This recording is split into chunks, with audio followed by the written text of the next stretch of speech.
Ya Ali Madad. Otherwise, Rai Abu Ali Missionary, wise number 822.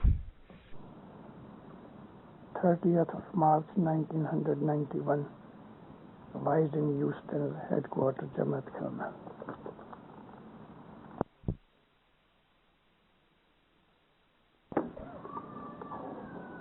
بہت خوش ہوا آپ کو مل کے.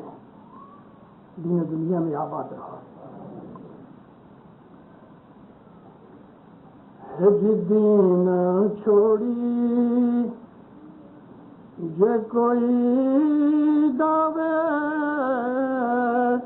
پڑیا رہا چکا پاپی ساتھ سو کھڑیا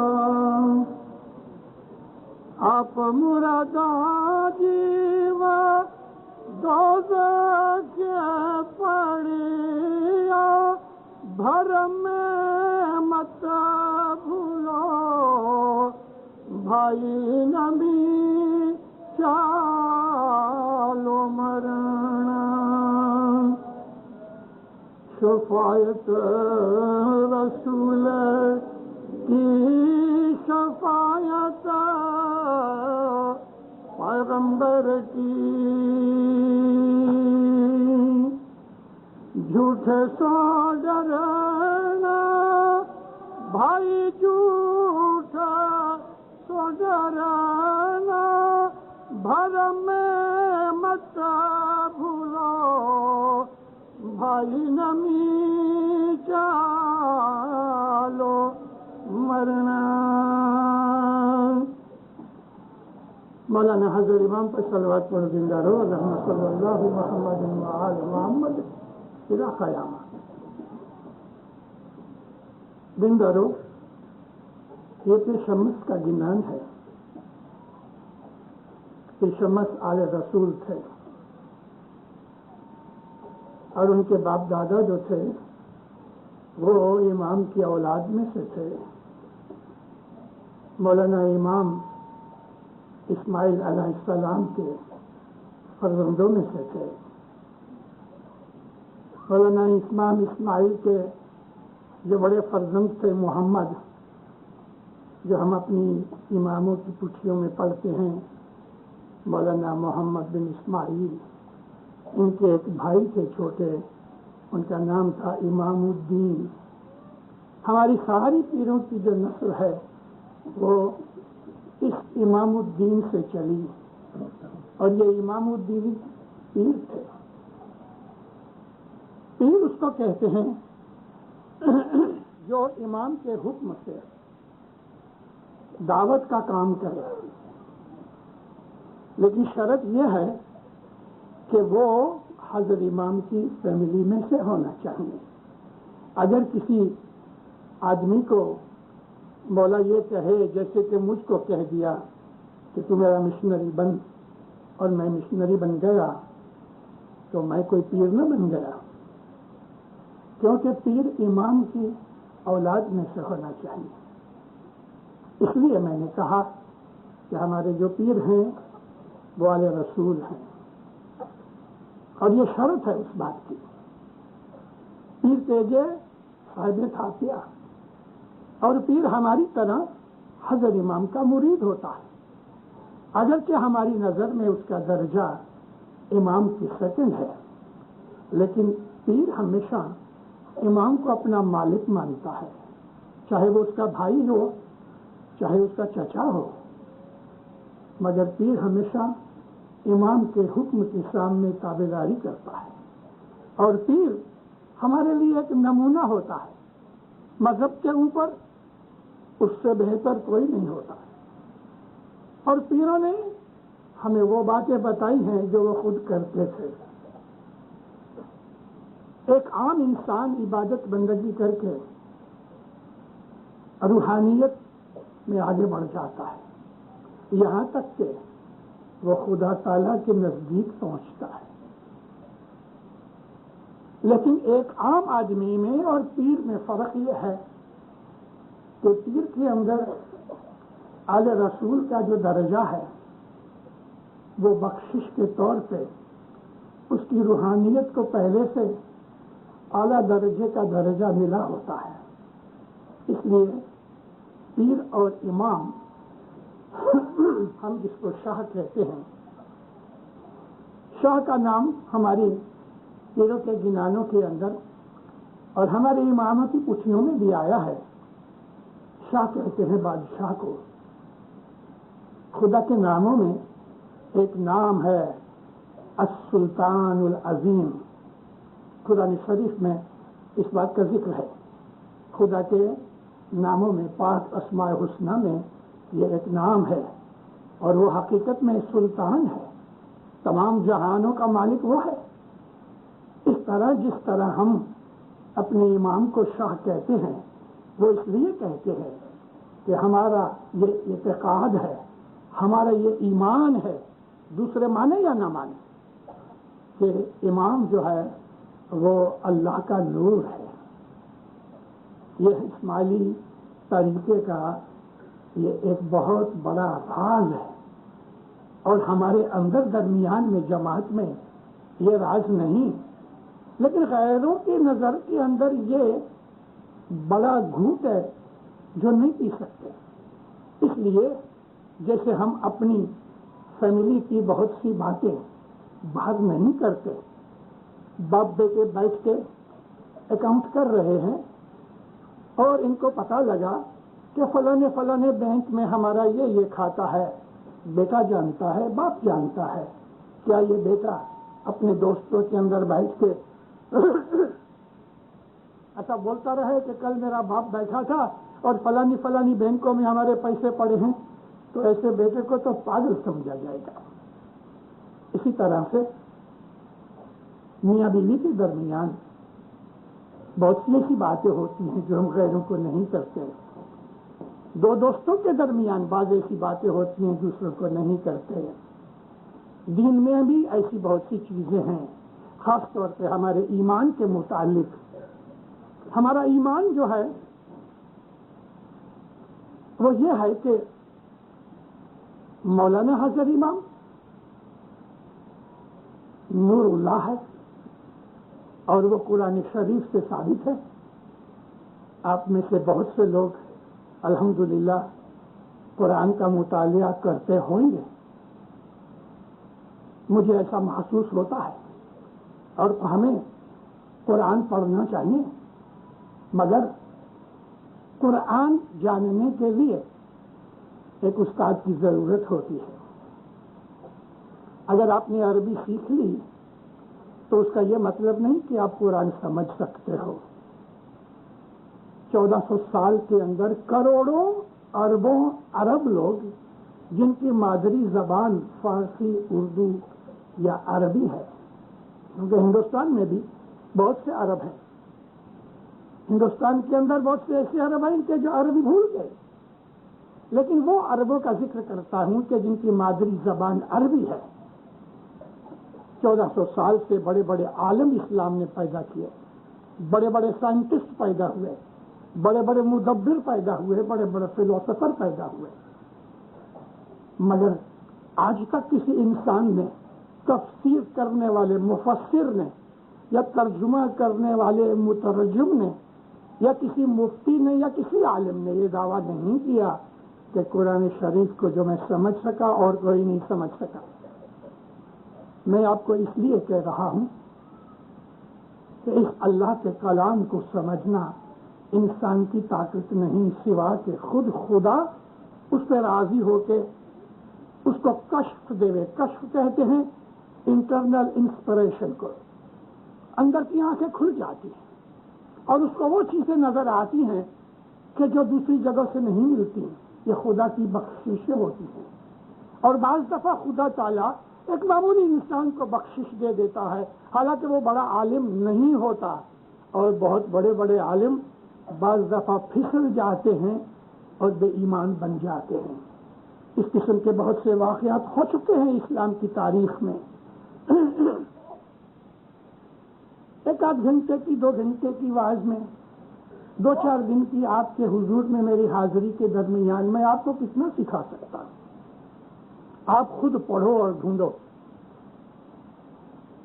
ڈائریکشن دینا کام ہے. ایک آدمی کسی جگہ گاڑی کھڑی کر کے کسی راہرو کو پوچھتا ہے میرے کو ایئرپورٹ پہ جانا ہے, کیسے جاؤں؟ وہ کہے گا ادھر سے ایسا جاؤ, پھر یوں مڑ جاؤ, پھر یوں مڑ جانا, ہائی وے آئے گا, سیدھا چلے جانا. اب وہ تو رہ گیا ادھر, اب چلے گا کون؟ آپ کو جانا چاہیے نا. ایک مشنری, ایک دائی جماعت کو ڈائریکشن دیتا ہے, ساتھ نہیں چلتا. آپ خود اس راہ پہ چلو, اچھی کتابیں پڑھو.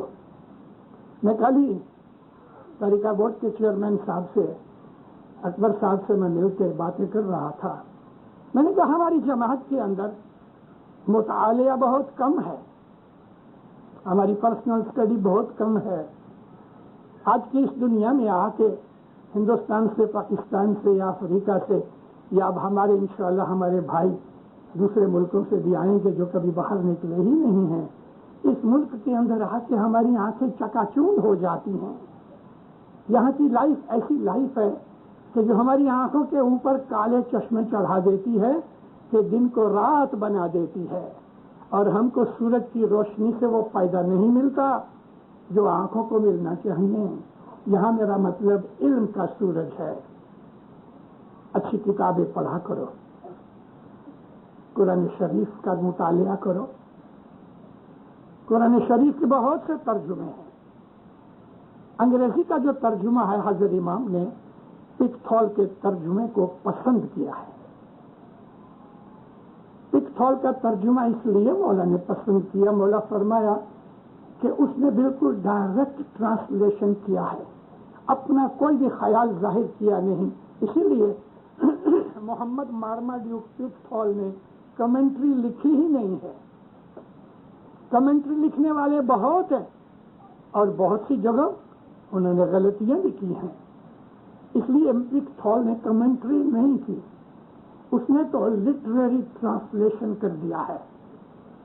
لٹریری لفظوں کا ترجمہ کیا ہے اس نے.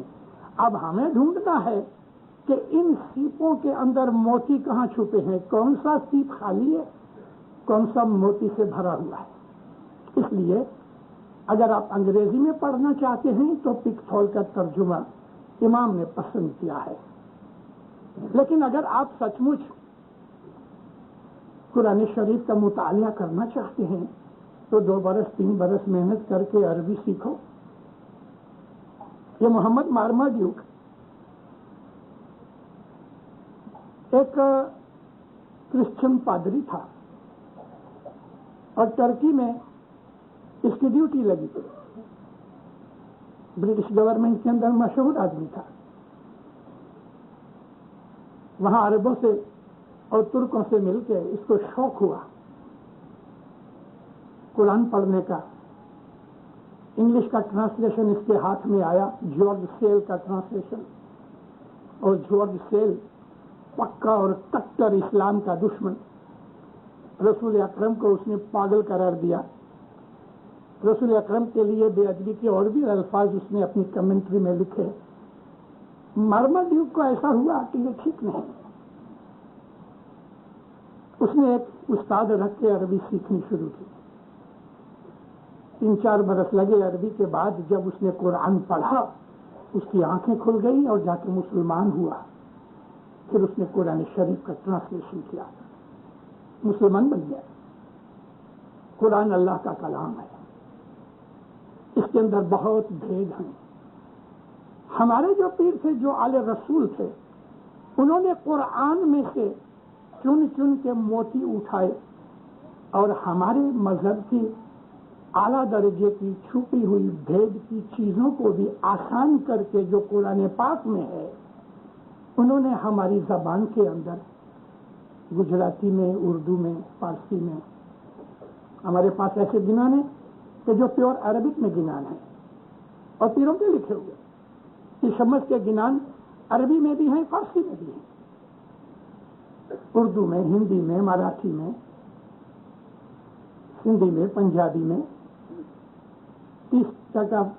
30% ہمارے گنان پنجابی میں ہیں.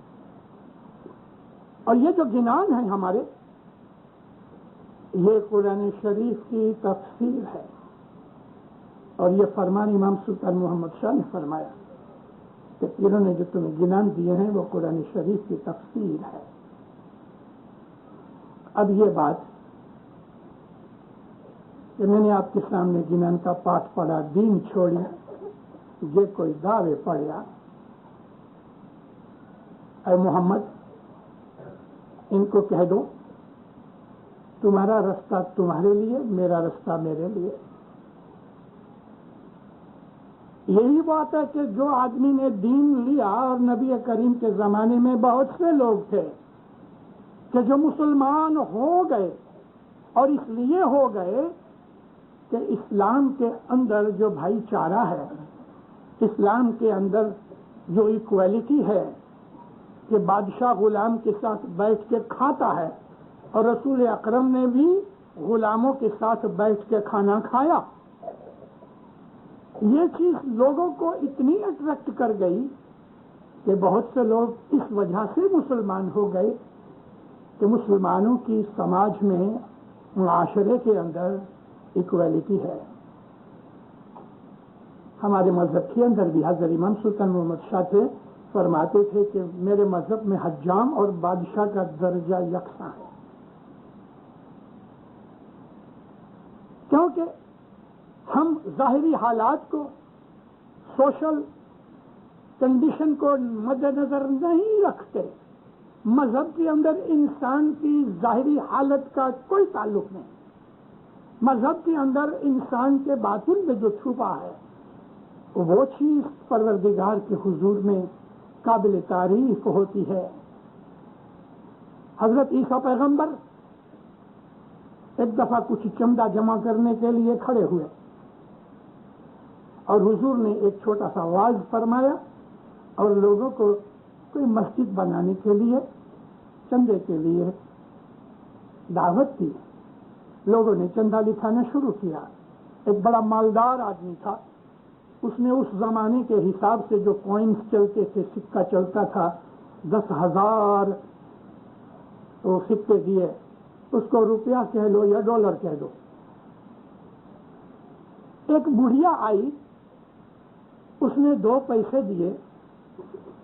حضرت عیسیٰ علیہ السلام فوراً کھڑے ہو گئے اور 2 پیسے لے کے کہنے لگے واللہ یہ 2 پیسے اس نے جو کچھ دیا ہے اتنی بڑی رقم کسی نے نہیں دی۔ اب وہ جس نے 10,000 دیے تھے اس نے ذرا منہ بنایا کہ میں نے اتنی بڑی رقم دی، مجھے شاباش بھی نہیں دی، خانہ آباد بھی نہیں کہا، اور 2 پیسے دیے تو اتنا بڑا طوفان اٹھایا۔ رسول نے کہ بھئی اس نے تو وہ کیا ہے کہ اتنی رقم کسی نے نہیں دی۔ نبی دلوں کے بھید جانتے ہیں، نبی کا درجہ خدا کے دوسرے درجے پہ ہے، نبی سے بڑا خدا کے سوا اور کوئی نہیں، اور نبی دلوں کی باتیں جانتے ہیں۔ عیسیٰ نبی کھڑے ہوئے، فرمایا جس نے 10,000 دیے ہیں اس نے اپنی ملکت کا 1% دیا ہے، ایک چھوٹا سا حصہ دیا ہے، لیکن اس عورت کے پاس جو کچھ تھا اس نے 100% دے دیا۔ رقم کی بات نہ تھی، بات تو دل کی تھی۔ یہی چیز، یہ حکمت کی چیز جو میں نے آج آپ کے سامنے حضرت عیسیٰ علیہ السلام کے متعلق کہی ہے، آپ اس کو سمجھو کہ اس میں میسج کیا ہے۔ خدا تو نیت میں دل دیکھے، مال و دولت، لباس، کپڑے اور صورت نہیں دیکھتا۔ امام سلطان محمد شاہ داتار صلوات اللہ علیہ، بامبے کے کانڈی محلہ جماعت خانہ جہاں آج اس کو کریم آباد کہتے ہیں، 2nd فلور کے اوپر دستبوسی کا کام کرتے تھے۔ امام سلطان محمد شاہ نے اپنے باپ اور دادا کے مسلک کے اوپر عمل کیا، کیونکہ فارسی جو نظام تھا یا فارسی ادب و آداب ہے اس کا حساب سب جگہ نہیں ہے، ہر معاشرے کا الگ الگ یعنی حساب ہوتا ہے. ایران کے اندر آپ جاؤ تو جو بھی ایران میں کسی کے گھر جاؤ جو بزرگ ہو تو اس کا ہاتھ لے کے چومتے ہیں.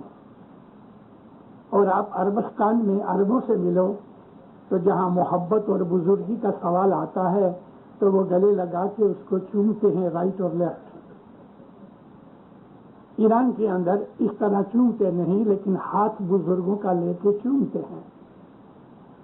حسن علی شاہ ماں باپ جب ہندوستان میں آ کے رہے تو مکھی کمڑیاں اور جماعتیں جب بھی حضور میں جاتی تھیں تو سرکار ہاتھ ایسا کرتے تھے تو وہ ہاتھ لے کے چومتے تھے, آنکھوں کو لگایا جاتا تھا. یہ بیعت نہیں, عزت دینے کی بات ہے. تو امام حسن علی شاہ ماں باپ نے دست بوسی جاری کی, پھر علی شاہ ماں باپ نے جاری کی. مولانا سلطان محمد شاہ تخت نشین ہوئے اگست کی 17 تاریخ 1885. وہ شنبے کا دن تھا, شنبہ کہتے ہیں سنیچروار کو. جماعت کے بزرگوں نے آ کے 8 برس کے اس امام کے ہاتھ چومے. اور یہ 2 باتیں ہیں, ایک تو عزت لینے کی بات ہوتی ہے, دوسرا یہ ہاتھ چومنا, دست بوسی کرنا اس کی بڑائی کو قبول کرنے کے برابر ایک اقرار ہے. بادشاہوں کی بھی ایران کے اندر دست بوسی کی جاتی تھی. امام سلطان محمد شاہ جب تک بمبئی میں رہتے تھے ہر سیٹرڈے کو جماعت میں آوے اور دست چھماوے. یہ کوئی ہمارے مذہب کا پرنسپل نہیں ہے, یعنی ہمارے مذہب کے جو فنڈامنٹلز ہیں ان کے اندر دست چمانا یہ کوئی بات نہیں. تو امام دست چما رہے تھے. عورتوں کا اس دن تھا. میں 2 مہینے پہلے ہندوستان گیا تو جب میں گاندھی محلے گیا تو مجھ کو وہ بہت سے سین پرانے یاد آ گئے 40-50 برس پہلے کے. گاندھی محلے میں انٹر ہو تو رائٹ سائڈ کے اوپر وہ اسکاؤٹ کی کچھ بوائے اسکاؤٹس وغیرہ کی ایک چھوٹی سی آفس ہے اور اس کے بازو میں ہی ایک چھوٹی سی کوٹھڑی ہے. آج سے 50 برس پہلے وہاں ایک شیریں بائی کر کے رہتی تھی, اس کی ماں کا نام فاطمہ تھا. بھجیے تل کے یعنی پکوڑے تل کے یا آلو اور چنے ابال کے یہ بیچا کرتی تھی ماں بیٹیاں. تو اس میں سے گزران کرتی تھی. سخت غریب تھے. ہر سال مولا آیا کرتے تھے. مہمانی رکھنی تو بڑی چیز تھی. 136 روپے وہ زمانے کے مہمانی کے بہت بڑے تھے. مہمانی رکھنا سب کی طاقت نہ تھی. تو امام ان لوگوں کو یہ چانس دینے کے لیے کہ وہ میرے نزدیک آ سکیں یہ دست بوسی کا سلسلہ جاری کیا. ایوری سیٹرڈے آوے اور دست چھماوے, اور جب ہی رحمت میں آ جاوے تو کہہ دے میں نے گئے برس جب دست چھمایا, آج میں 10 مہینے کے بعد آیا ہوں یا 1 برس کے بعد آیا ہوں, تو میں تم کو 52 شنبے, 52 یعنی 52 ویکس ہوتے ہیں سال میں, بولا فرمایا 52 شنبے کی دست بوسی تمہاری قبول کرتا ہوں. ایک دفعہ 5 برس کے بعد آیا تو صاحب نے 5 برس کی دست بوسی قبول کی ایوری سیٹرڈے کی. یہ شیرین بھائی اس خیال سے کہ نیکسٹ ایئر حضرت امام آتے ہیں, 4-6 مہینے کچھ باقی تھے. اس زمانے میں آنے میں 4 پیسے ہوتے تھے اور 1 پیسے کے اندر 3 پائیاں ہوتی تھی. تو پائی کر کے اس نے 4-6 مہینے کے اندر 8 پیسے جمع کیے. وہ زمانے کے اندر 1 روپیہ ہوتا تھا چاندی کا. آپ نے ادھر کا ڈالر دیکھا ہوا, یہ سائز کا روپیہ ہوتا تھا, مگر یہ ڈالر ذرا موٹا ہے, روپیہ ذرا پتلا ہوتا تھا. برابر 1 تولہ اس میں چاندی ہوتی تھی. چاندی سستی تھی, 4 آنے تولہ تھے. اور اس سے چھوٹا یعنی آپ کا جو ادھر کوارٹر ہے اس سے تھوڑی بڑی, ذرا بڑی 98 ہوتی تھی, یہ بھی چاندی کی ہوتی تھی, آدھا روپیہ. پھر 98 سے بھی 4 آنے کی ایک چھوٹی سی ٹکڑی ہوتی تھی, جتنا بڑا آپ کا نکل ہے ادھر 5 سینٹ ہے نا، اس سے تھوڑی چھوٹی 4 آنی ہوتی تھی. تو ایک آنے کے اندر 3 پائیاں، اس نے ایسی پائیاں جمع کر کے پھر ایک دونی ہوتی تھی، وہ بھی چاندی کی ہوتی تھی. اور دونی کا سائز کتنا، یہ شرٹ کا جو بٹن ہے نا لگ بھگ اتنا چھوٹی ہوتی تھی. آپ کے سینٹ سے بھی ذرا چھوٹی دونی ہوتی تھی، چاندی کی دونی. اس نے امام کے حضور میں چاندی رکھوں یہ سمجھ کے اس نے 8 پیسے جو تھے نا اس کو چاندی میں کنورٹ کر کے دونی چھوٹی لے لی. اور جب امام کے حضور میں دست چمانے کے لیے جانے لگے تو اپنے دوپٹے کے کونے کے اندر اس نے دونی رکھی، اتنی چھوٹی سی دونی، اور اس نے 8-7 گانٹھیں لگائی تاکہ کہیں گم نہ ہو جائے. بات پیسے کی نہیں تھی، بات یہ تھی کہ 4-6 مہینے سے وہ ایک پائی جمع کر رہی تھی. اس کی محنت دیکھو، اور یہ محنت اس نے اس لیے کی کہ میں امام کا ہاتھ چوم سکوں. اس کی جو منزل تھی وہ منزل محبت سے بھری ہوئی تھی. لائن میں کھڑی ہے، مولا تخت پہ بیٹھے ہیں، مکھی کمڑیاں کھڑے ہیں، بھائیوں کی لیڈیز والنٹیئر کھڑی ہیں، لائن چلی آتی ہے، امام مکھی کمڑیا سے باتیں بھی کر رہے ہیں، ایسا ہاتھ رکھا ہوا ہے. لوگ آتے ہیں، ہاتھ کو چومتے ہیں، سر کو لگاتے ہیں. جب بھی رائٹ ہینڈ تھک جاوے تو سب اپنا لیفٹ ہینڈ رکھ دے. لوگ آویں، مولا کے پاؤں کے پاس ایک ٹرے یا پلیٹ پڑی رہتی تھی، لوگ اپنا نذرانہ اس میں رکھیں، 2 آنے 4 آنے 8 آنے روپیہ. بہت مالدار پاؤنڈ بھی رکھ دیتے تھے. وہ زمانے میں 9 روپے 10 روپے کا پاؤنڈ ملتا تھا گولڈ کا، 9 روپے تولہ سونا تھا. شیرین بھائی آئی،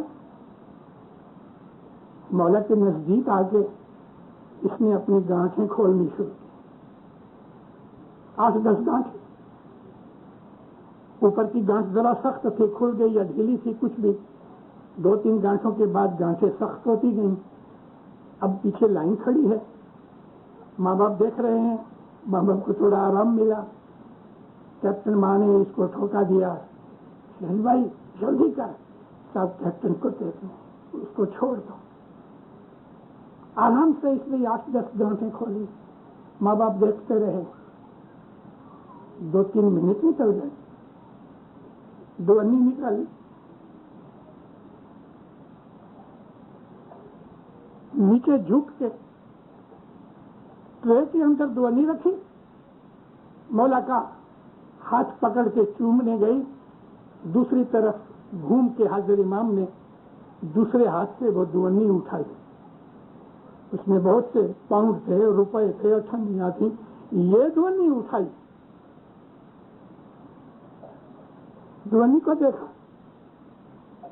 ہاتھ میں شیرین کو دیکھا، بہت خوش ہوا. اتنا خوش ہوا مولا،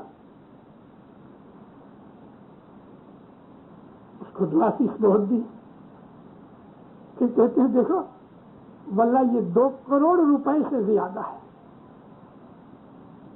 2 کروڑ روپے سے یہ دونی زیادہ ہے. اس نے بھائی نے جس محنت سے اس کو جمع کیا ہے پیٹ کاٹ کے، یہ 2 کروڑ روپے سے زیادہ ہے. عیسیٰ علیہ السلام کی بات یاد آ گئی کہ 2 پیسے اس عورت نے دیے تو کہتا اس نے سب سے زیادہ دیا ہے، کیونکہ اس کے پاس یہی تھا، سب کچھ دے دیا. مولانا سلطان محمد شاہ نے یہ کھیسے میں اپنی دونی ڈالی. ماں باپ فرمایا اس کو میں لے جاتا ہوں. دونی کی کیا قیمت ہے؟ 8 پیسے. کیا اس کو 8 پیسے کی ضرورت تھی؟ نیچے پاؤنڈ پڑے ہوئے ہیں، سونے کے روپے پڑے ہوئے ہیں، لیکن اس کو یہ 2 آنے پیارے لگے. دین کیا ہے دنیا میں؟ آپ نے کبھی سمجھا اس بات کے لیے؟ دین یہ ہے دینداروں کہ تمام چیزوں کو چھوڑ کے آپ کے دین کا جو مالک ہے اس کے اوپر بھروسہ اور یقین اور ایمان رکھو، باقی سب کچھ غلط ہے، اس کے سوا اور کوئی نہیں۔ جب تک ہمارا ایمان درست نہیں ہوتا، جب تک ہمارے خیالات جمتے نہیں، جب تک ہم کو حضرت امام کے اوپر کامل بھروسہ نہیں آتا، ہم بھٹکتے رہتے ہیں۔ بات دین کے اندر بدنوں کی، جسموں کی نہیں ہوتی، روح کی ہوتی ہے۔ غریبوں کے اندر لال ملے ہیں اور امیروں کے اندر مٹی ملی ہے، پتھر ملے ہیں، لیکن میرا یہ مطلب نہیں کہ امیر ہونا خراب ہے، کیونکہ ایسے بہت سے امیر بھی ہوئے ہمارے مذہب کے، ہماری جماعتوں کے اندر، کہ جنہوں نے بے انتہا سخاوتوں کے کام کیے، کہ ان سخاوتوں سے لوگوں نے علم حاصل کیا اور دین و دنیا میں آگے بڑھے، اور یہ بھی ایک بہت بڑی دین کی خدمت ہے کہ جو امیر لوگ کر سکتے ہیں اور کرتے ہیں۔ لیکن غریب ہونا کوئی گناہ نہیں، سوا اس کے کہ خدا غریب بنائے مگر محتاج نہ کرے، تو غریبی فقیری ہے۔ اور رسول پاک فرماتے ہیں الفقر و فقری، مجھے اپنی فقیری کے اوپر فخر ہے۔ فقیری کس کو کہتے ہیں دینداروں؟ کہ جس کو دنیا کی لالچ نہ ہو گئی اس کو فقیر کہتے ہیں۔ بھیک مانگنے والے کو فقیر نہیں کہتے، جس کو دنیا کا کوئی لالچ نہیں، جس کو طمع نہیں، جس کو طلب نہیں، جس کو محتاجی نہیں، جس کو اس کی پرواہ نہیں، جس کو اس کی ضرورت نہیں، اس کو فقیر کہتے ہیں۔ اور فقیر وہ بھی ہو سکتا ہے کہ جس کے پاس کروڑوں روپے، کروڑوں ڈالر ہوں، وہ بھی فقیر بن سکتا ہے۔ فقیر کا مطلب تو دل سے بات ہے، ظاہری پھٹے ہوئے کپڑے پہننے کا نام فقیری نہیں۔ امام ہمارے دل کو دیکھتا ہے، ہمارے ایمان کو دیکھتا ہے، جیسا حضرت امام کے ساتھ ہمارا تعلق ہے اس حساب سے ہماری روح کو اس کا فائدہ ملتا ہے۔ لیکن دیکھو نا، کہ شمس فرماتے ہیں دین کو چھوڑ کے جو آدمی اپنی مرضی سے چلا، دعویٰ کس کو کہتے ہیں؟ دعویٰ مینس میری مرضی۔ آپ عدالت میں کسی آدمی کے سامنے دعویٰ کرتے ہیں، اس کو ہم انگلش میں کلیم کہتے ہیں۔ دعوے کا مطلب کلیم ہی ہے۔ میرا کلیم یہ ہے صاحب، ہم مجسٹریٹ کو، جج کو کہتے ہیں اس آدمی نے میرے $10,000 نہیں دیے، وہ کہتا ہے یہ کلیم جھوٹا ہے۔ اب جج ہے، وہ اس کا فیصلہ کرتا ہے۔ دین کے اندر آ کے حضرت امام کی بیعت کی تو دین میں آئے، حضرت امام کو اپنا امام مانا، ہم دین میں آئے، حضرت امام کے حکم کے اوپر ہم نے عمل کیا، ہم دین میں آئے۔ حضرت امام نے کہا یہ کرو، ہم نے کیا۔ حضرت امام نے کہا ایسا نہ کرو، ہم ایسا نہیں کرتے۔ اس کا نام دین ہے۔ لیکن امام فرمایا کہ تم ادھر جاؤ، ادھر نہیں جانا، اور ہم باہر نکل کے ادھر جاویں، یعنی امام کے حکم کے خلاف کیا، تو اس کو کہتے ہیں دعویٰ۔ اس نے امام کی مرضی کے خلاف کیا۔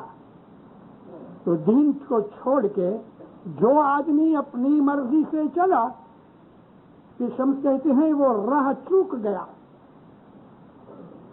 اور اپنے ساتھیوں سے اس کا ساتھ اکھڑ گیا۔ راہ چکا پاپی، یعنی اس نے راہ بھی چھوڑی اور گنہگار بن گیا۔ عربی زبان کے اندر گناہ کو بہت طریقے سے بیان کیا گیا ہے۔ ہماری دعا کے اندر اور قرآن شریف میں بہت سی جگہوں کے اوپر اس کو ذنب کہا گیا ہے۔ گناہ کو ذنب کہتے ہیں گندگی کو۔ گائے کا گوبر آپ کے کپڑوں پہ گر گیا یا انسانی ایکسکریمنٹ اگر گر گیا تو یہ جو گند ہے نا، اس کو گناہ کے ساتھ درجے پہ لیا گیا۔ ذنب یعنی گندی چیز، ڈرٹی۔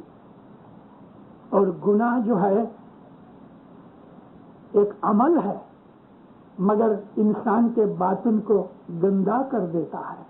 خیالات گندے ہو جاتے ہیں، نظر گندی ہو جاتی ہے، کان گندے ہو جاتے ہیں، اور سوجھتا بھی گند سوجھتا ہے. یہاں گند سے مراد گناہ ہے. اس کو کسی جگہ خدا تعالیٰ نے ظلمت بھی کہا ہے. ظلمت کہتے ہیں اندھیرے کو, اور گناہ کرنے والا انسان باطنی طور پہ اندھیرے میں چلے جاتا ہے. آنکھیں ہوتی ہیں لیکن چونکہ لائٹ نہیں اس لیے دکھتا نہیں. یہ روشنی ہے, ہماری آنکھوں میں لائٹ ہے, باہر لائٹ ہے, ہم دیکھتے ہیں. لیکن یہ روشنی بند کر دو, ہماری آنکھوں کے اندر لائٹ ہے پھر بھی کچھ نہیں دکھے گا. اور اگر ہماری آنکھیں اندھی ہیں تو روشنی بھی کر دو گے تو بھی کچھ نہیں دکھے گا. ہماری اپنی آنکھوں کے اندر نور چاہیے, باہر کی روشنی بھی چاہیے, تب ہم کو نظر آئے گا. ہمارے دل کی جو آنکھیں ہیں اگر وہ صاف ہو گئی تو دنیا کے اندر جو ظاہر میں نور بیٹھا ہوا ہے دیندار, وہ ہم کو نظر آئے گا. اگر امام تو پھرتا ہلتا ہے, اندھے اس کو نہیں دیکھتے. اس لیے نہیں دیکھتے کہ ان کو تو وہ ایک آدمی دکھتا ہے. ہم کہتے اس میں نور ہے تو وہ کہتے مجھے تو نہیں دکھتا, اس لیے کہ بات ان کی آنکھیں اندھی ہیں. خدا تعالیٰ قرآن پاک میں فرماتا ہے کہ اس دنیا کے اندر جو اندھے ہیں وہ آخرت میں اندھے ہوں گے.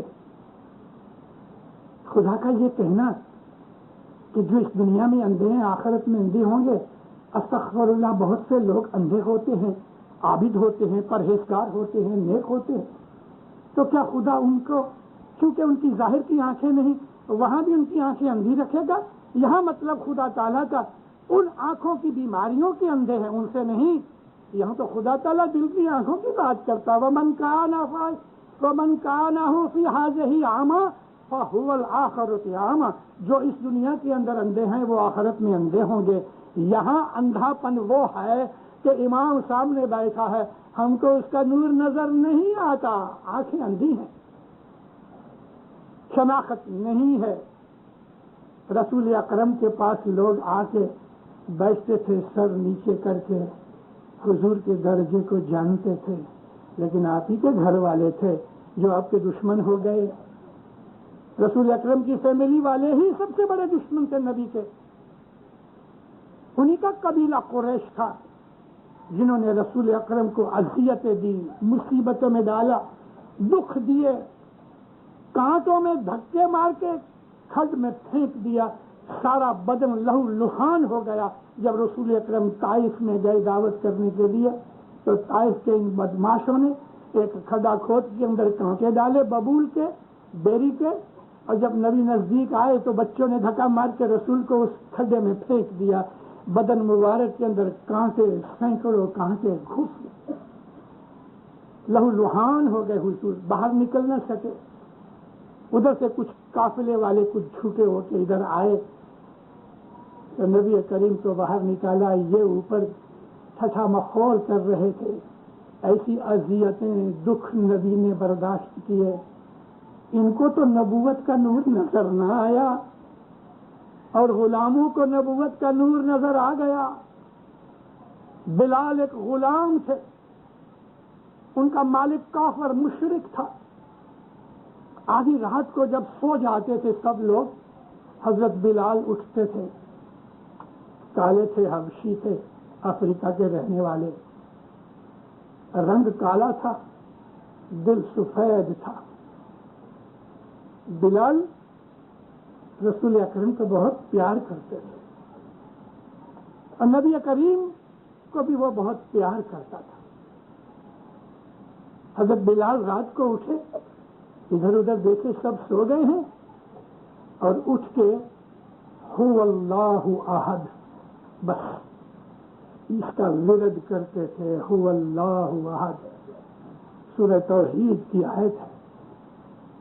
قل هو اللہ احد, یہ نبی کریم سے سنی تھی. بس هو اللہ احد, آہستہ آہستہ اندر اس کا ذکر کیا کرتے تھے. یہ بیت الخیال کی عبادت تھی. رسول اکرم نے ان کو یہ فرمایا کہ اے بلال تجھے یہ آیت بولا کر, من میں بولا کر. اس کے اندر مستی میں جب آ جاتے تھے تو زبان کھل جاتی تھی, آواز سے بولنا شروع کر دیتے تھے. جس طرح سے آدمی بہت دفعہ نیند کے اندر بکنا شروع کر دیتا ہے, یعنی آواز سے بولتا ہے. وہ سویا ہوتا ہے مگر آواز نکالتا ہے، اس کو پتہ نہیں ہوتا۔ حضرت بلال بھی عبادت کرتے کرتے بے خود ہو جاتے تھے تو منہ میں سے نکل جاتا تھا هو اللہ احد، هو اللہ احد۔ ایک دن بازو میں سویا ہوا کوئی غلام جاگ اٹھا، اے بلال کیا کہتے ہو؟ اب جو اس نے ہلایا ہوش میں آ گئے تو سخت دل میں دکھ ہوا کہ میرا بھید کھل گیا، بہت دکھ ہوا، اوہ یہ میں نے کیا کیا؟ مگر خدا کو منظور ایسا تھا۔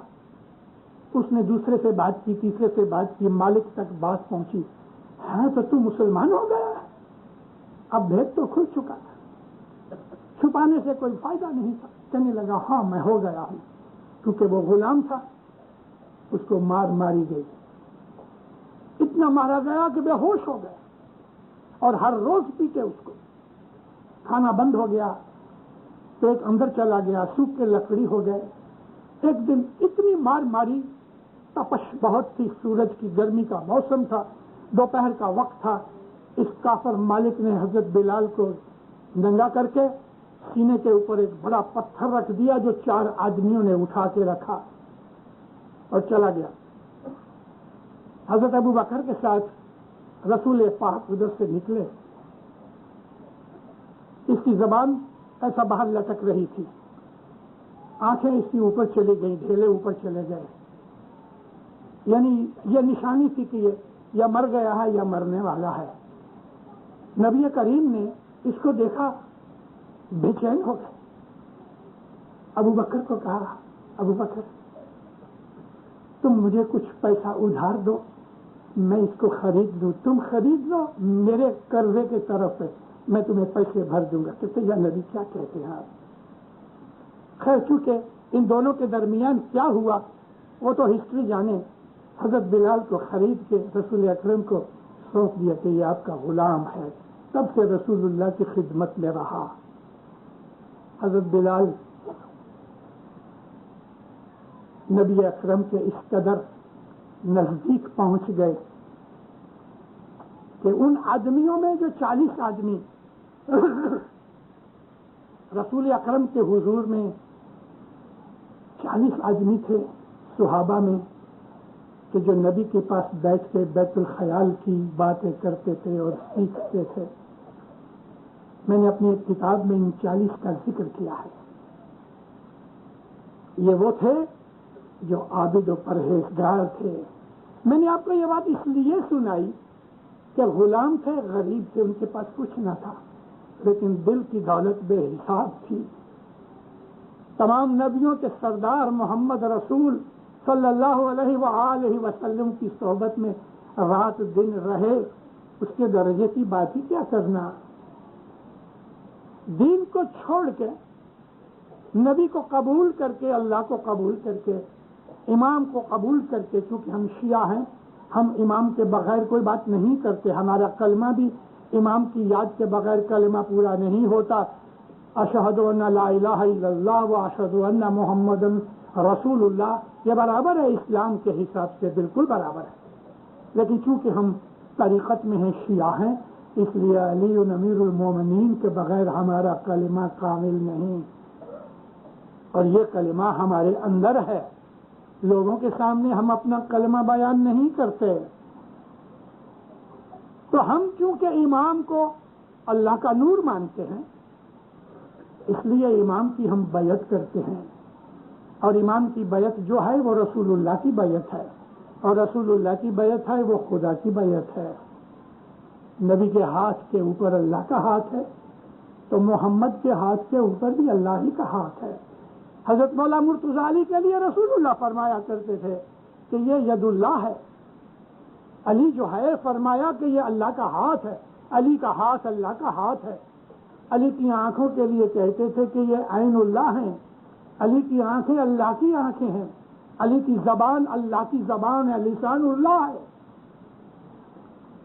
اور یہ بات کوئی معمولی نہیں، بہت عظیم بات ہے۔ ایک احادیث قدسیہ ہے، اللہ فرماتا ہے اے محمد، میرا بندہ جب میرے سے پیار کرتا ہے تو میں اس سے زیادہ پیار کرتا ہوں. میں اپنے اس بندے کی آنکھیں بن جاتا ہوں، وہ میری آنکھوں سے دیکھتا ہے. اے محمد، میں اس کے ہاتھ بن جاتا ہوں، وہ میرے ہاتھوں سے کام کرتا ہے. اس کے جو پاؤں ہیں وہ میرے پاؤں بن جاتے ہیں کہ وہ میرے پاؤں سے چلتا ہے، میرے کانوں سے سنتا ہے، میری زبان سے بولتا ہے. یہ حدیث قدسیہ بڑی مشہور چیز ہے. حدیث قدسیہ اس کو کہتے ہیں کہ خدا نے محمد کو اور بہت سی باتیں پرسنل کہیں کہ جو قرآن شریف کے اندر وحی کے طور پہ شامل نہ ہوئی. بڑے بڑے علماء اس بات کو مانتے ہیں کہ قرآن شریف کے علاوہ اور بھی بہت کچھ رسول اکرم کے ساتھ اللہ کی باتیں ہوئیں، اور ان بہت سی باتوں کو جب اکٹھا کیا گیا تو ان کا نام رکھ دیا گیا احادیث قدسیہ. مولانا روم کی مثنوی کے اندر بہت سی ایسی حدیثوں کا ذکر ہے. ایک حدیث کے اندر یہ رومی کی یعنی روایت ہے. اللہ فرماتا ہے،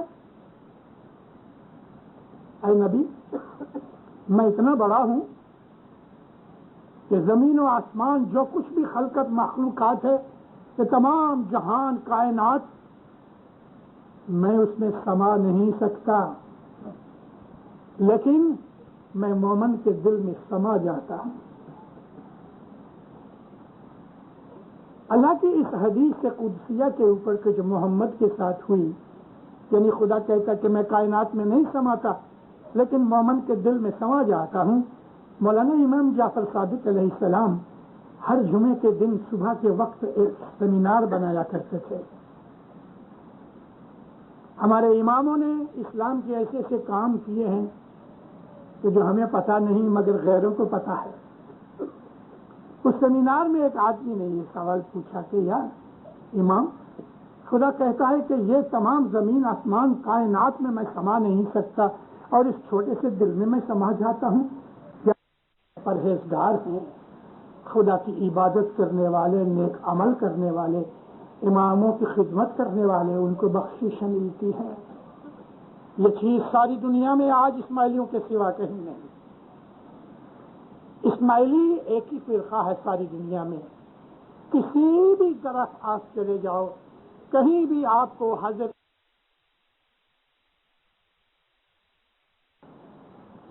کسی کا امام گزر گیا ہے، کسی کا چھپ گیا ہے، کسی کا پیغمبر 1400 سال پہلے گزر گیا، کسی کا 2000 سال پہلے گزر گیا، کسی کا 4000 سال پہلے گزر گیا. 4000 2000 1500 پرانی باتیں کے اوپر آج تک وہ عمل کر رہے ہیں. ہم ایک ہی فرقہ ہے ایسا اسلام کے فرقوں میں. ہمارا دین اسلام ہے، طریقہ ہمارا اسماعیلی ہے جس میں حضرت امام بیٹھا ہے. اور حضرت امام بھی کون؟ ہمارا بنایا ہوا، ہمارا الیکٹ کیا ہوا، ہمارا اپوائنٹ کیا ہوا نہیں ہے.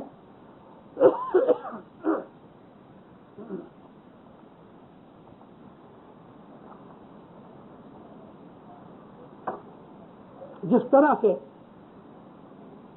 نبی کو لوگ اپوائنٹ نہیں کر سکتے، نبی خدا کا بھیجا ہوا ہوتا ہے، اسی طرح سے جو امام ہے اس کو بھی لوگ اپوائنٹ نہیں کرتے. امام بھی منصوص بن اللہ ہوتا ہے. یہ جو منصوص من اللہ ہے یہ قرآن شریف کے آدھار پر سے میں آپ کو کہہ رہا ہوں. امام منصوص بن اللہ ہے، امام کو خدا اپوائنٹ کرتا ہے. یہاں امام سے میرا مطلب اس کی جسمانی حالت ہے.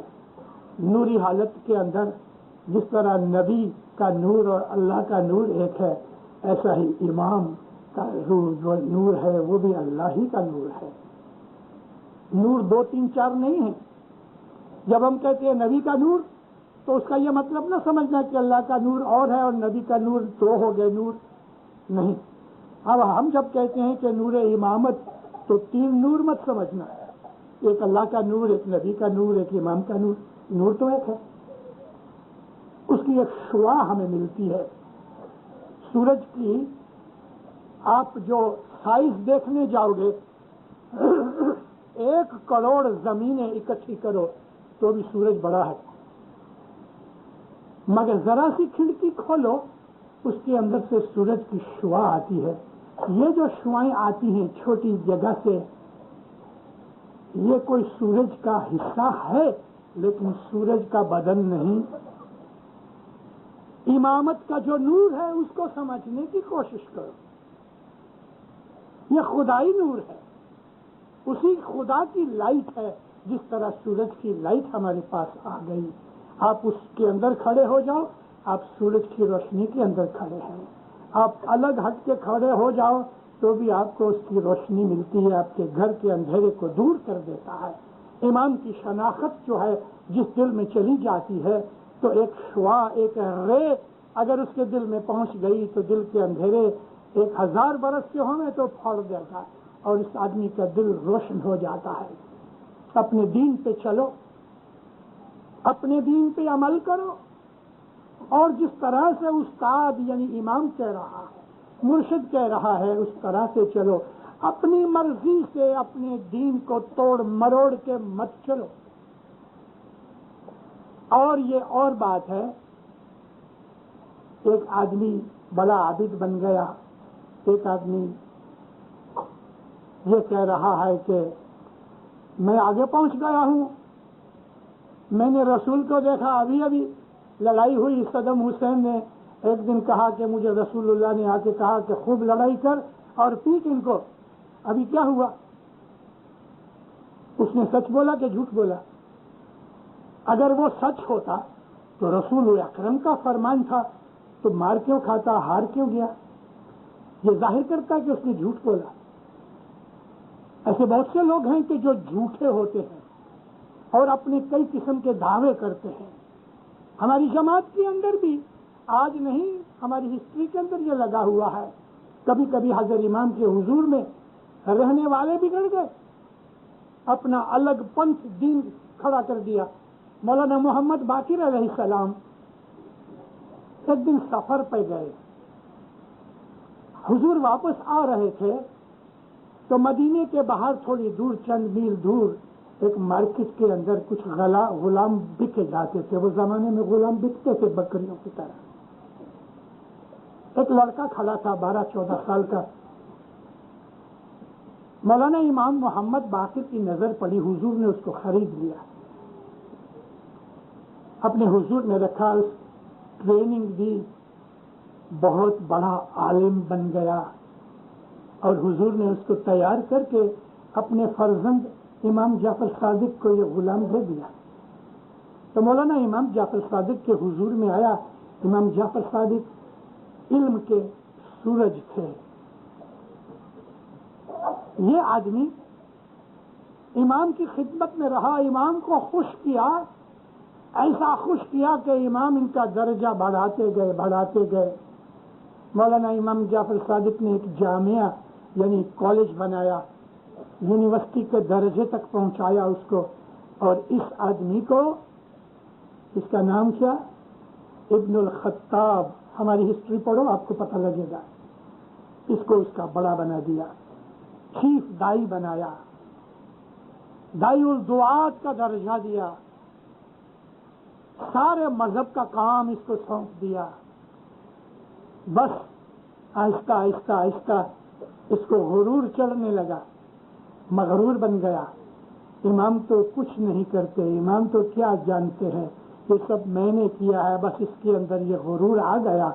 اور آخر میں کچھ مدت کے بعد اس نے ایسے کلام نکالنے شروع کر دیے کہ مولا نے اس کو برطرف کر دیا، ڈسمس کر دیا، دین سے باہر نکل گیا. اس نے اپنا مذہب شروع کیا. بہت بڑا عالم دائی تھا ہمارے مذہب کا، اس نے خود کا مذہب شروع کیا اور اس کے مذہب کے اندر بہت سے اسماعیلی پھنس گئے. کوئی کہتا ہے مجھے دھن آتی ہے، میرے کو علی کی روح آتی ہے، میرے کو حسین کی روح آتی ہے، میرے کو فلانے کی روح آتی ہے.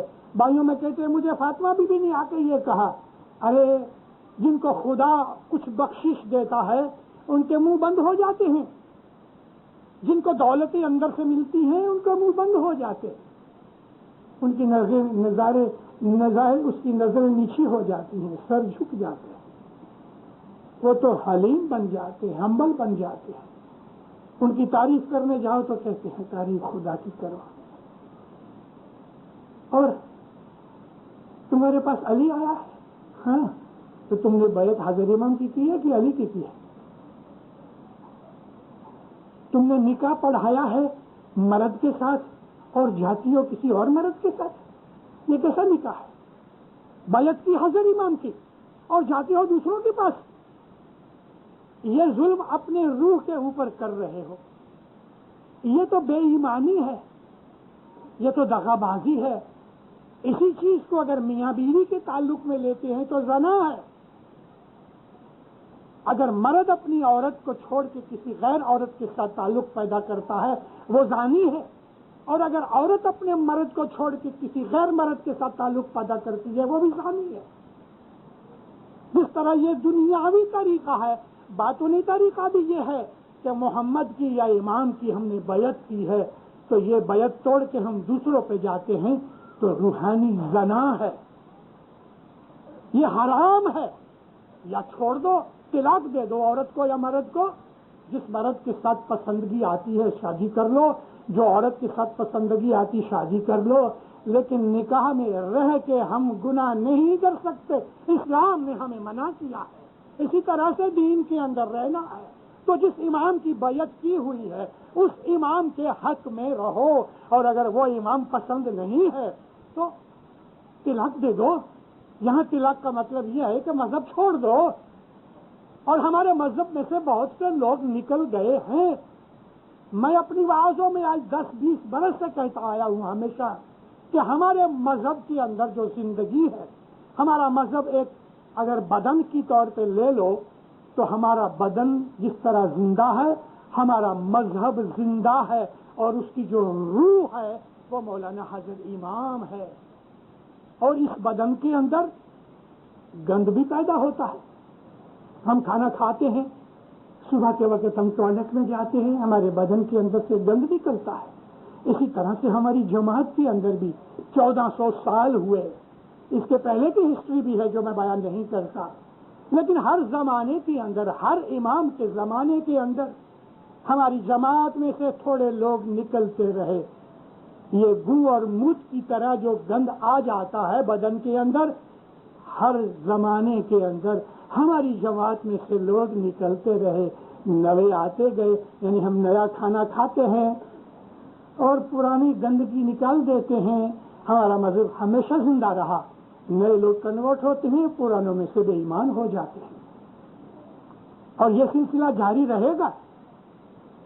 میں نے ایک دفعہ واعظ کے اندر یہ بھی کہا، آج میں دہراتا ہوں کہ فیوچر کے اندر 5-10 برس کے اندر ہو سکتا ہے کہ ہماری جماعت میں سے بہت سے لوگ نکل جائیں. میں محسوس کر رہا ہوں نکلیں گے، مگر بہت سے بے شرم یہاں بیٹھے ہیں، اور وہ بیٹھے اس لیے کہ اندر بیٹھ کے وہ کھٹ کرے. مولانا حسن علی شاہ ماں باپ کی بات سنا. حسن علی شاہ ماں باپ ہندوستان جب آئے آپ کے ساتھ 2000 آدمی تھے. 2000 لشکر والے تھے، گھر والے تھے، رشتے دار تھے. ان کے اندر بعض ایسے بھی لوگ تھے کہ جو حقیقت میں اسماعیلی مذہب کے دشمن تھے، لیکن سب رشتے داری کی وجہ سے چلے آئے. ہندوستان میں مولا نے ان کو گھر میں رکھا، کھانا پینا رہنا سہنا جیب خرچ سواری کا سب بندوبست مولا کے اوپر. حسن علی شاہ ماں باپ کے وارے کے بعد علی شاہ ماں باپ کا وارہ آیا، اور سلطان محمد شاہ دنیا بھانے چھوٹے تھے 8 برس، تب بھی یہ سلسلہ جاری تھا. 2000 آدمی روز کھانا کھاتے تھے. صبح ناشتہ کرتے تھے، دوپہر کو لنچ لیتے تھے، 3:30-4 بجے چائے ناشتہ ہوتا تھا، رات کو پھر کھانا کھاتے تھے. 4 دفعہ ہر روز واڑی کے جماعت خانے کے پیچھے کا جو کمپاؤنڈ ہے وہ زمانے میں حسن آباد تک سب مولا کا تھا ملکت میں. یہاں 2000 شہزادے اور سب لشکر رہتا تھا. 2000 آدمیوں کا روز کھانا پکتا تھا حضرت امام کے خرچ سے. اور پھر یہ جو شہزادے تھے امام علی شاہ کے، امام حسن علی شاہ کے جو رشتے دار تھے، کھانا پینا مفت ملتا ہے، جیب خرچ ملتا ہے، کام کچھ نہیں. تو بدیاں سوجنے لگی، سگریٹ پینا شروع کر دیا، کسی نے شراب شروع کر دی، کسی نے جوا کھیلنا شروع کر دیا. امام کے رشتے دار مگر وہ اسماعیلی نہیں تھے. امام سلطان محمد شاہ جب آئے تخت نشین ہوئے 8 برس کی عمر میں، مولا نے یہ سب دیکھا اور کمڑیا حاجی کو بلا کے کہا حاجی کمڑیا میرے کو یہ رسوڑا یعنی 2000 آدمیوں کا کھانا جہاں پکتا ہے یہ باورچی خانہ مجھے بند کرنا ہے. تو اس نے میرے گریٹ گرانڈ فادر تھے وارث امیر چند، ان کو پنجاب سے بلایا مولا نے اور ان کو کہا کہ امیر میرے کو یہ رسوڑا بند کرنا ہے. بھلے خدا 6 مہینے میں اس نے بند کر دیا، ماریں کھائیں گالیاں کھائیں، رسوڑا بند کر دیا. اور حضرت امام نے سب کو تھوڑے تھوڑے پیسے دے کے کہا ابھی تم اپنا پھوڑ لو. ایسی حالت میں یہ بیک گراؤنڈ بیان کر رہا ہوں، آپ کو ہسٹری میں نہیں ملے گی کیونکہ یہ اورل ہسٹری ہے کہ جو بزرگوں سے چلی آتی ہے اور ماؤتھ ٹو ماؤتھ چلتی ہے. انشاءاللہ میں لکھ رہا ہوں. ان کے اندر سے ایسے بھی ہوئے جنہوں نے خون کیے اور پکڑے گئے، ایسے بھی ہوئے جنہوں نے کرائم کیے اور پکڑے گئے. امام کی فیملی میں سے ایک آدمی کو پھانسی بھی دی گئی خون کے بدلے میں. ان میں سے کچھ لوگ ایسے تھے جو اثنا شریک تھے اور اپنے مذہب کے اندر بیٹھ کے لوگوں کا ایمان خراب کرتے تھے، اور ایسے بہت سے لوگوں کا ایمان خراب ہو گیا. انہی کی وجہ سے ایسا امام کو کرنا پڑا کہ سن 1900 کے اندر بمبئی میں اور 1901 میں افریقہ کے اندر امام نے بہت سے آدمیوں کو اپنے مذہب میں سے نکال دیا. جو نکل گئے وہ اتنا شری بن گئے. حسن شاہ ماں باپ کے زمانے میں جو نکل گئے وہ بار بھائیا بن گئے. انہی کی وجہ سے حاجی بی بی کا کیس کھڑا ہوا جو 3 برس چلا. تو میں آپ کو یہ اس لیے بیان کر رہا ہوں کہ ہر زمانے کے اندر ہماری جماعت کے اندر ایسے لوگ چوہے کی طرح اندھیرے میں نکل کے وہ کھٹ کرتے ہیں، جو ہی بتی جلاؤ گے وہ بھاگ جائیں گے، مگر اندر پیچھے بیٹھ کے اپنے آپ کو اسماعیلی کہہ کے لوگوں کا ایمان خراب کرنے والے ہماری جماعت میں ہر زمانے میں رہے. میں آپ کو ان سے خبردار کرنا چاہتا ہوں. ہمارے حضرت امام کے سوا اور کوئی نہیں ہے جو یہ دعویٰ کرے کہ میرے میں یہ روحانی طاقت ہے، مجھ کو علی نے آ کے یوں کہا، حسین نے کہا، محمد نے کہا. یہ غلط بات ہے. جو عابد ہوتے ہیں، جو ایماندار ہوتے ہیں، جو مولا کے عاشق ہوتے ہیں، جو روحانیت والے ہوتے ہیں، میں نے آپ کو عرض کی ان کے منہ بند ہو جاتے ہیں، آنکھیں جھک جاتی ہیں، سر جھک جاتے ہیں. وہ لوگوں کو کبھی نہیں کہتے کہ میرے پاس کیا ہے. ہاں کبھی آپ نے اس کے ساتھ کچھ اپنے دکھ کی بات سنی تو آپ کو پتا بھی نہیں ہوتا، وہ اندر آپ کے لیے دعا کرتے ہیں، لیکن کبھی دعویٰ نہیں کریں گے. اور جو دعویٰ کرنے والے ہوتے ہیں اگر آپ ان کے پیچھے لگ گئے تو آپ کا ایمان بھی ایسا ہی خراب ہو گیا. دین چھوڑی حضرت امام کی بیعت کر کے کسی دوسرے کے پاس آپ کیوں جاتے ہو؟ ملا کے پاس، مولویوں کے پاس، جوتشیوں کے پاس، نجومیوں کے پاس. وہ آپ کا کچھ نہیں کریں گے مگر آپ کے دلوں کو وہ بگاڑ ڈالیں گے. حضرت امام کو رکھ کے ہم اپنے دل میں دوسروں کو جگہ نہیں دے سکتے. اپنے دعوے پہ مت چلو. رہا چوکا پاپی ساتھ سے اکھڑ گیا، وہ ساتھیوں سے اکھڑ گیا. آپ مراداں اپنے کام سے، اپنی ہی خوشی اور اپنے ہی خیالوں سے دوزخیں پڑے. آپ مرادہ جیو دوزخیں پڑتے ہیں. اعمال اس سے خراب ہو گئے، بیعت اس نے توڑ دی، امام کو چھوڑ کے کسی اور کی طرف چلا گیا، اس کا ایمان خراب ہو گیا اور اس کا بدلہ تو پھر ملنے ہی والا ہے. خدا بھی بڑا مسخرہ ہے. اللہ تعالیٰ نے کہا ہے محمد یہ جو مسخری کرتے ہیں تو اللہ بھی ان کے ساتھ مخول کرتا ہے، کیونکہ اللہ ان کو ڈھیل دیتا ہے، ناچنے دیتا ہے. وہ آگے بڑھتے جاتے ہیں مال میں بھی اور بھی بہت سی چیزوں میں. تو وہ سمجھتے ہیں کہ ہم تو بہت بڑے ہیں. خدا اس کو چڑھاتا ہے اور ایک دن ایسی ڈوری کھینچتا ہے کہ تحت السرا میں چلے جاتے ہیں. تحت السرا کیا کہتے ہیں کہ زمین کے اندر بہت بڑا گہرا ہول ہوئے کنویں کی طرح، اس کی تہ تک پہنچنا، اس کو تحت السرا کہتے ہیں. کھڈے میں پڑ جاتے ہیں. پھر ان کو یہ خیال یاد آتا ہے اپنے ایمان کو ہمیں درست رکھنا چاہیے. ہمارے مولا کے سوا ہمارا کوئی نہیں، ہم کسی اور کو جانتے ہی نہیں. یہی اللہ رسول کا نور ہے. اور اللہ تعالیٰ نے قرآن پاک میں اپنے نور کو دنیا میں بھیجا ہے. تو یہ ہے جو کہتا ہے کہ میں خدا کا نور ہوں. ابھی تک کسی اور نے کہا نہیں. نہ دلائی لاما نے کہا کہ میرے میں نور ہے، بدھ مذہب کا وہ سب سے بڑا ہے. نہ پوپ نے کبھی دعویٰ کیا کہ میرے میں خدا کا نور ہے. نہ یہ بوروں کا بہت بڑا ملا ہے، اس نے بھی کبھی امامت تک کا بھی دعویٰ نہیں کیا. اللہ کے نور کی تو بات چھوڑ دو. اور دنیا میں کتنے جو بڑے بڑے راہبر بڑے بڑے مذہب کے ہیں، کسی نے یہ دعویٰ نہیں کیا کہ میرے پاس اللہ کا نور ہے. امام کہتا ہے میں ڈائریکٹلی محمد کا ڈسینڈنٹ ہوں، میرے میں امامت کا نور ہے. یہ دعویٰ 1400 سال سے ہمارے امام کرتے آئے. ہر امام نے دعویٰ کیا، ہر امام. اور یہ جو درخت ہے، یہ وادی ہے، رسول اللہ کا یہ باغ ہے، وہ ہرا بھرا ہے. علی نبی کا باغ ہرا بھرا ہے. دنیا بھر کے اندر 2-2.5 کروڑ اسماعیلی، اس کے اندر آدھے سے زیادہ 75% سے زیادہ، الحمدللہ 80% سے زیادہ، الحمدللہ 90% سے زیادہ مولانا حضرت امام کی محبت میں رہنے والے ہیں. چاہے کسی کی محبت تھوڑی ہے، کسی کی زیادہ. ہاں 5-7% ایسے لوگ بھی ہیں کہ جو اسماعیلی مذہب میں پیدا ہوئے، ان کے خیالات اور ان کا یقین اسماعیلی مذہب کے اوپر نہیں ہے، مگر کسی بیوی کے کارن سے، ماں کے کارن سے، بچوں کے کارن سے، کسی رشتہ داری کے کارن سے وہ بیٹھے ہوئے ہیں. بھلے بیٹھے رہے، کوئی بات نہیں. لیکن اگر ان میں شرارت پیدا ہو جائے، کانٹے پھیل جائے، تو ان کانٹوں کو کاٹنا چاہیے. اللہ تعالیٰ نے رسول کو فرمایا کہ اے رسول، اگر تم کو یہ کافر مشرک دکھ دیں اور تم کو قتل کرنے کی کوشش کرے تو تم ان کو قتل کرو. یہاں قتل نہیں ہو سکتا، یہاں قتل نہیں چلتا. مگر ایک بات ضرور یاد رکھو، خدا تعالیٰ نے کہا ہے کہ ہے نبی، تمہارے اندر ایک ایسی جماعت ہونی چاہیے کہ جو امر بالمعروف نہی عن المنکر کے اوپر عمل کراوے، یعنی نیکی کی تلقین کرے اور بدیوں سے تمہیں روکے. ہر مسلمان کو یہ کہا گیا کہ جب تم کسی دوسرے مسلمان کو کوئی بدی کرتے دیکھو تو اس کو روکو.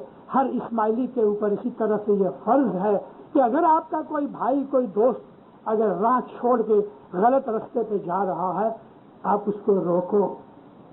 اگر آپ جانتے ہو اور نہیں روکتے تو خدا کے دربار میں آپ جواب دہ ہو اور آپ کو اس بات کے لیے پرسش کی جائے گی، کیونکہ یہ اللہ نے حکم فرمایا ہے ہر مسلمان کسی بھی مسلمان بھائی کو غلط رستے پہ جاتے ہوئے دیکھے، اس کا فرض ہے کہ روکو. اگر آپ کا سگا بھائی شراب خانے میں بیٹھا ہوا ہے اور آپ چپ چاپ چلے جاؤ گے؟ نہیں جاؤ گے. اس لیے نہیں جاؤ گے کیونکہ آپ کا سگا بھائی ہے. تو سگے بھائی سے بھی زیادہ سگا ہر اسماعیلی ایک دوسرے کا ہے. ہم تو وہ تو دنیا کے ماں باپ کا لڑکا ہے، مگر یہاں تو روحانی ماں باپ کے ہم لڑکے ہیں. ہم ایک دوسرے کے لیے سگے بھائی بہن سے زیادہ نزدیک ہیں، کیونکہ ہم روحانی بھائی بہن ہیں. ہمارے سب کے اوپر یہ فرض ہے. میں تو واضح کر کے اپنا فرض پورا کر لیتا ہوں، پھر بھی میں پرسنلی بھی لوگوں کو ملا کرتا ہوں. لیکن آپ سب کا یہ فرض ہے کہ اگر آپ دیکھتے ہو کہ کوئی بھائی کوئی بہن غلط راستے پہ جاتے ہیں، آپ اس کو پیار سے مل کے سمجھاؤ یہ راستہ ہمارا نہیں، دین کو چھوڑ کے ہم غلط راستے پہ نہیں جا سکتے.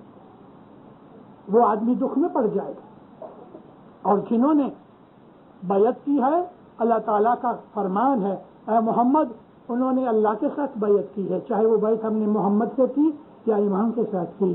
اللہ کہتا ہے جنہوں نے اپنا وعدہ پورا کیا ان کو میں بہت اجر دوں گا. اجر میں کیا ملے گا؟ دل کا سکون ملے گا. سب سے بڑی دولت ہے دل کا سکون.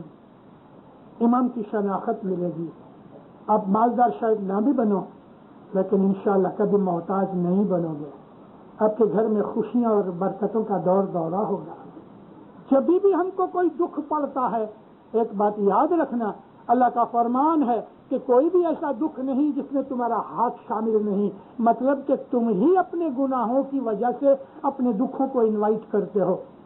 میں چھوٹا تھا، 4-5 برس کی میری شاید عمر تھی، ماں نے مجھے لال قمیض پہنائی، سلک آیا تھا گھر پہ، برائٹ لال کلر کی، کرمسن کلر کی، میں شرٹ پہن کے نیچے آیا، نیچے ہماری دکان تھی، میرے دادا جان بیٹھے تھے، میں تو باہر آیا اور بھاگتا بھاگتا باہر نکلا، ابھی کچھ دور کچھ سانڈ تھے یعنی بیل تھے، تو جو ہی میرے دادا نے دیکھا کہ میں باہر بھاگا، فوراً اٹھے اور نوکر کو کہا پکڑ اس کو جلدی سے، کیونکہ اتنی دیر میں تو وہ بیل آ رہے تھے۔ اس نے جلدی سے مجھے اچک لیا، میری ماں کو بلایا، کہتی ہے بیٹا کیا کرتی ہو، تم نے تو اس کو بیلوں کے سامنے بھیج دیا کہ ہاں بیل مجھے مار، کیونکہ لال کپڑا پہن کے نکلو بیل کے سامنے، تو آپ تو بیل کو دعوت کرتے ہو نا، ہاں بیل مجھے مار۔ گناہ کر کے لال قمیض پہنتے ہیں اور پھر دکھوں کا بیل جب حملہ کرتا ہے تو پھر بھاگنے کا موقع نہیں، ہم نے تو کہا ہاں بیل مجھے مار، ہم دکھوں کو انوائٹ کرتے ہیں۔ خدا تعالیٰ نے فرمایا ہے کہ ایسا ایک بھی دکھ نہیں جس میں تمہارا ہاتھ نہیں، بات بھی سچ ہے، کیونکہ اگر یہ کہیں کہ نہیں ہم نے کچھ نہیں کیا، خدا نے کیا، استغفر اللہ، ہمارا ایمان خراب ہو گیا، ہم نے خدا کو ظالم بنا دیا، ہم سچے ہو گئے، خدا جھوٹا ہو گیا، استغفر اللہ۔ اگر آپ کا دکھ آپ نے نہیں کیا تو کس نے کیا؟ خدا نے کہا ہے کہ کسی کے گناہ کی سزا میں کسی اور کو کبھی نہیں دوں گا، جس نے گناہ کیا اسی کو سزا دوں گا۔ اور اگر یہ کہیں کہ خدا نے ہم کو دکھ دیا ہے تو پھر وہ آدمی بے ایمان ہو گیا، کیونکہ خدا تو پاک ہے ہر شے سے، ہر عیب سے، اسی لیے کہ ہم اس کو سبحان اللہ کہتے ہیں، اور سبحان اللہ کا مطلب ہے جس میں کوئی عیب نہیں، وہ پاک ہے، وہ رحیم ہے، وہ کریم ہے، وہ ترس کھانے والا ہے، رحم رحیم ہے، وہ تو کسی پہ کبھی ظلم نہیں کرتا۔ دکھ ہمارے ہی اعمال کا نتیجہ ہے، اور یہ بھی ہے اسلام دین کے اندر کہ جتنے بھی ہماری عبادت یا ہمارے گناہ ہیں وہ ہمارے عمل ہی کا نتیجہ ہے، اور یہی پیغام علامہ اقبال نے دیا کہ عمل سے زندگی بنتی ہے، جنت بھی جہنم بھی۔ اپنا عمل کرو تو جنت بنا لو، دوسری قسم کا عمل کرو تو جہنم بنا لو۔ عمل سے زندگی بنتی ہے، اس نے عبادت کا نام نہیں لیا، عمل سے زندگی بنتی ہے، جنت بھی جہنم بھی۔ یہ خاکی اپنی فطرت میں نہ نوری ہے نہ ناری ہے، ناری کہتے ہیں جنات کو، نوری کہتے ہیں فرشتوں کو، ہم تو جنات بھی نہیں ہیں، فرشتے بھی نہیں ہیں، ہم تو خاکی ہیں، اور خاک میں گند بھی ہوتا ہے، پھول بھی ہوتے ہیں، پھل بھی ہوتے ہیں، جیسے ہمارے اعمال ہوں گے ایسا ہمیں کرم ملے گا۔ جب بھی کوئی دکھ آوے، مولانا امام حسن فرماتے ہیں پیر حسن کہ جب بھی کوئی دکھ آوے تو امیڈیٹلی پہلے 40 دانے استغفر اللہ ربی واتوب علیہ نکال لو، کیونکہ یہ دکھ میرے کوئی گناہ سے آیا ہے، پاک پروردگار تو مجھے معاف کر دے۔ کبھی بھی کوئی دکھ آوے، کوئی بری خبر سنو تو امیڈیٹلی بیٹھ کے 40 دانے استغفر اللہ کے نکالو، سجدہ کر کے اس مالک کے پاس معافی مانگو، انشاءاللہ آپ کا دکھ ہلکا ہو جائے گا۔ اور اپنے اعمال ٹھیک کرو، اچھے بنو، تسبیحاں بھلے کم نکلے لیکن دل صاف ہونا چاہیے، نظر پاک ہونی چاہیے، عمل اچھے ہونے چاہیے۔ دغا، فریب، جھوٹ، مکاری یہ ہمارے مذہب کی چیزیں نہیں ہیں۔ وہ لوگ کہ جو لوگوں کو لوٹنے کی خاطر ان کو اچھے اچھے کام دلاتے ہیں اور ان کو یہ کہتے ہیں کہ میرے میں یہ روحانی طاقت ہے، مجھ کو یہ ڈیوٹی آ کے ملتی ہے، یہ سب فریب ہے، جھوٹ ہے۔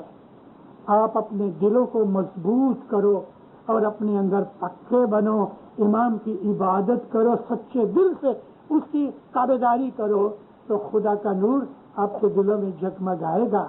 مولا کے رحم و فضل کرم سے آپ کے چہروں کے اوپر نور دیکھتا ہوں، یہ بھری ہوئی جماعت باہر بیٹھی ہے، اتنے بہت مومنین آپ کے دلوں کے اندر مولانا حضرت امام کے نور کی روشنی ہمیشہ جاری رہے، ساری رہے، بڑھتی رہے، میرے دل کی دعائیں ہیں۔